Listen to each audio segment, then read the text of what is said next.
ఇప్పుడు స్టవ్ పైన ఒక కుక్కర్ పెట్టుకొని కుక్కర్ హీట్ ఎక్కిన తర్వాత కర్రీకి సరిపడా ఆయిల్ వేసుకొని ఆయిల్ హీట్ ఎక్కిన తర్వాత ఆనియన్స్, పచ్చిమిర్చి, కరివేపాకు అన్నీ ఇలాగా ఫ్రై చేసుకోవాలండి. ఇలా ఒకసారి అయితే బాగా కలుపుకోవాలండి. దగ్గరికి బాగా పేస్ట్ లాగా అయినంత వరకు అయితే ఇలా ఫ్రై చేసుకోవాలండి. ఇలా అల్లం వెల్లుల్లి, ఇలా ఆనియన్స్, పచ్చిమిర్చి, టమాటో ఇలా బాగా దగ్గరికి అయితే పేస్ట్ లాగా అయ్యాయి కదండి. ఇప్పుడైతే అల్లం వెల్లుల్లి పేస్ట్ 1 స్పూన్ వేసుకోవాలండి. అల్లం వెల్లుల్లి పేస్ట్ వేసిన తర్వాత ఒకసారి ఇలా బాగా కలుపుకోవాలి. అల్లం వెల్లుల్లి పేస్ట్ బాగా ఫ్రై అయినంత వరకు ఇలాగ బాగా ఫ్రై చేసుకోవాలి.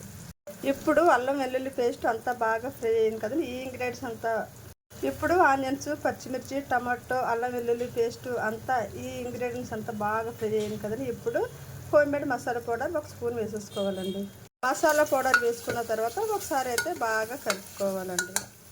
కొంచెం ఫ్రై అయిన తర్వాత ఇప్పుడు 1 స్పూన్ కారం కూడా వేసేసుకోవాలండి. కారం వేసుకున్న తర్వాత కూడా ఒకసారి బాగా కలుపుకోవాలండి. ఇలా బాగా కలుపుకున్న తర్వాత ఇప్పుడు బాయిల్ చేసి పెట్టుకున్న మటన్ అంతా వేసేసుకోవాలండి. మటన్ వేసుకున్న తర్వాత ఒకసారి అయితే బాగా కలుపుకోవాలండి. అంతా బాగా కలుపుకున్న తర్వాత కొంచెం కొత్తిమీర యాడ్ చేసుకొని అయితే కొంచెం వాటర్ వేసుకొని బాగా ఉడికించుకోవాలండి. కుక్కర్లో ఒక 5-6 విజిల్స్ వచ్చినంత వరకు అయితే ఉడికించుకోవాలండి. అప్పుడే బాగా మెత్తగా ఉడుకుతుందండి మటన్. ఇప్పుడు కర్రీ ఉడకడానికి సరిపడా వాటర్ వేసేసుకోవాలండి. కర్రీ ఉడకడానికి నేను సరిపడా వాటర్ అయితే వేసేసానండి. వాటర్ వేసిన తర్వాత ఒకసారి ఇలా బాగా కలుపుకున్న తర్వాత ఒక 5-6 విజిల్ వచ్చినంత వరకు అయితే కుక్కర్ బాగా కర్రీ ఉడికించుకోవడం కోసం అయితే నేనైతే వాటర్ వేసేస్తానండి.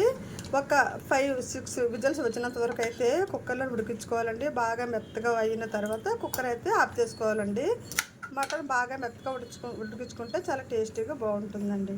మటన్ కర్రీ అయితే చాలా పర్ఫెక్ట్గా ఉడికిపోయిందండి. చూసారా, వాటర్ అసలు ఏమీ లేకుండా అయితే బాగా దగ్గరికి అయితే ఉడికిపోయిందండి. మరి కర్రీ అయితే చాలా టేస్టీగా చాలా బాగుంటుందండి. మరి ఈ మటన్ కర్రీ కనుక మీకు నచ్చితే లైక్ చేయండి, షేర్ చేయండి. అలాగే మరి నా ఛానల్ అయితే సబ్స్క్రైబ్ చేయండి. థ్యాంక్ యూ వెరీ మచ్ అండి. మనకి అదిరిపోయే టేస్ట్తో మటన్ కర్రీ అయితే రెడీ అయిందండి. మరి ఈ మటన్ కర్రీ అయితే చాలా టేస్టీగా చాలా బాగుంటుందండి. చాలా పర్ఫెక్ట్గా కర్రీ అయితే రెడీ అయిందండి. చూసారా, అసలు వాటర్ ఏమి లేకుండా బాగా దగ్గరికి అయితే ఉడికిపోయిందండి. టేస్ట్ కూడా చాలా బాగుంటుందండి. మరి ఈ మటన్ కర్రీ కనుక మీకు నచ్చితే లైక్ చేయండి, షేర్ చేయండి. అలాగే మరి నా ఛానల్ అయితే సబ్స్క్రైబ్ చేయండి. నా ఛానల్ చూస్తున్న ప్రతి ఒక్కరికి కూడా చాలా థ్యాంక్స్ అండి. థ్యాంక్ యూ వెరీ మచ్ అండి.